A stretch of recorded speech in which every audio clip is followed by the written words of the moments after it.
Hey everybody, welcome back to the last episode of Virtual Gardening. Alright everyone, so as you can see, fall is here and the time has come to harvest. Today's video is going to be our last one of the year. Hopefully we'll get back into it next year and do a couple more videos for you. But this is pretty much all I have for you guys. I hope you guys learned a lot by my methods on gardening. I know this year was kind of weird because we had to do everything virtually, and maybe in the future or maybe next year we can actually teach you hands-on how to garden. So as you can see, the garden is still providing a lot of vegetables. There is still plenty to do, as in harvesting and saving seed for next year. These are our green beans, and as you can see, there is quite a bit on there. I'll pull one for an example. So one thing that I didn't get to teach you a lot about is seed sustainability and saving seed for next year's garden. Eventually at some point, gets cold and leaves start to change and fall. We can hold on to our garden as long as we possibly can, but at the point where it stops producing, then we just got to think about next year. So one thing I want to talk to you about is seed sustainability. What you want to do is you want to save some seed for next year's crop. That way when you plant a garden next year, you actually have seeds to grow and start off with. As you can see, we have some green beans that are looking beautiful. I kind of go through all the crops and pick the best. Some are going to be nice and beautiful, and some are going to be real small. But something like this, which I just picked earlier, you want to save for next year. Some of the biggest ones, I like to think of it as saving the best genetics. Like that one is a perfect example. It's nice, big, mature, and this is what you want to look for: is save some of the different varieties that you grew, and like I say, pick the best. That way you get the best quality, and this is what you want to plant for next year. So I will personally save probably about 20 green beans. Each one of these has about 10, so that's about 200 seeds.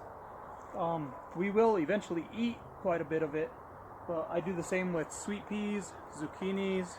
They all have seeds inside of them, so I'll let one zucchini grow just for the seeds. You can't really do that as much with carrots, but if you let carrots overwinter, the next year they will actually produce seeds, as you saw in episode 4, I believe that was. You get the carrots to grow over winter, then the second year, that's when it actually goes to seed and produces seed.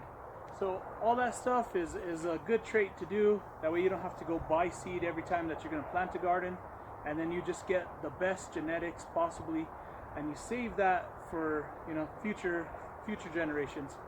And that way you know exactly where your seed is coming from, and it's not genetically modified or anything like that.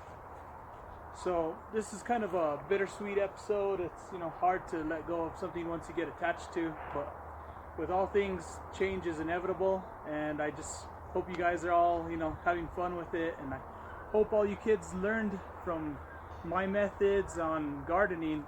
Maybe next year we can actually do hands-on, and I can show you guys how to garden there at the youth center or wherever it may be. But I just want to say thank you guys from the bottom of my heart for watching all my videos, and we're going to continue more videos, but there's going to be on a different subject. This is the last one of virtual gardening. The videos from here on out are going to be about recreation, sports such as basketball, football, baseball, hockey, swimming. We'll even get into winter sports if we can, skiing, snowboarding. But we're going to get back into the recreation side, so if you guys could please keep watching our videos, and you know, I just want to say thank you to each and everybody out there. Hope you guys all had fun with this, and I hope everybody's doing safe procedures at home. Continue to wash your hands daily, all that good stuff. And also another thing that I wanted to say is for all you kids out there, you know, I know this times are hard and stuff, but you know, gotta really help out around the house and, you know, help your parents. Just in general, be good kids, you know. Try to learn as much as you can. You know, the possibilities in the future are endless. You guys, you know, could do anything that you set your minds to. So most of all is just be a good person and do good in the world. So study, do your homework, you know, if you have chores around the house, you know, just get them done. That way you can have fun. And, you know, I hope you guys learned a few things from me, not just about gardening, but, you know, about just life itself. So I want to just thank you kids. You know, you guys are awesome, and until next time, farewell everyone. Thank you. Alright guys, this is a little walkthrough. I just want to show you guys some sweet peas all over. On this side we have our green beans, and as you can see there's some there. Just gotta look through it, there's a lot everywhere. You can see in there, there's quite a bit. Even some on the ground if you look on the ground. There's a good one down there. Well, a few of them, watch. One's kind of wrapped up in the leaves. Wow, this is going to be a good harvest. Whoa, jackpot. So that is our green bean patch. Moving on, let's see what else do we have. We have our fava beans are finally coming in. Oh, there's a good one right there. There's a couple. And this one, there's a nice beauty right there. Look at that one. And then on this side we have some crookneck squash, I believe. There's one right there. No, that's zucchini. Okay. I know I did see a yellow one. There it is. Now you can see the frost is setting in finally, so a lot of our plants are starting to die back. But with that, you start finding the hidden gems. That's a good one. Nice. Sweet peas are still producing. Sweet peas are my favorite. Look at all those flowers. Every single white flower on there will become a sweet peas. And then our tomatoes. I had to cover them for the frost, so they kind of got pushed down a little bit, but as you can see, there's a ton of tomatoes in there. That's going to be another good harvest. You can see quite a bit of them. Nothing has really changed color yet. That one's starting to. That's a big one there. Nice. And then I got a bunch of little pear-shaped ones. I think these are pear tomatoes. These will turn yellow, and they're really tasty.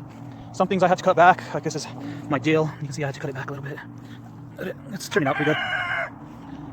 And then here on this side, we have a ton of turnips. The turnips are really producing. I didn't do too good with the carrots this year, but they're sporadic here and there.